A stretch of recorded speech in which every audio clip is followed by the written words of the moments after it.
Assalamu alaikum.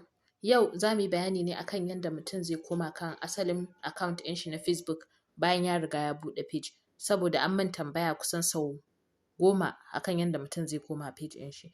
Saboda haka zan nuna muku yadda za ku koma. Da fari dai za ku je ku shiga manhajar ku ta Facebook ko application ɗinku na Facebook da yake kan wayar ku. Kuna shiga za ku je ku kan inda profile ɗinku yake. Kuna dubawa in kuka zo sama za ku ga ɗan icon ɗin inda sunan ku yake da wani ɗan drop down ko kuma arrow yana kallon ƙasa. Kuna taɓawa zai kawo ku dukkan list ɗin shafukan da kuke da su ko pages ɗin da kuka buɗe da ainihin account ɗinku. Sai ku zaɓi inda kuke so ku koma.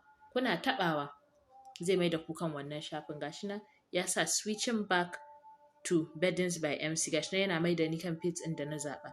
Da ya kawo ku shikenan sai ku yi abin da kuke da niyyar yi. Kamar ni nawa yana tambaya ta in yi amfani da data ne. Na ce mishi gashi nan ya kawo ni kan page ɗina. Na gode.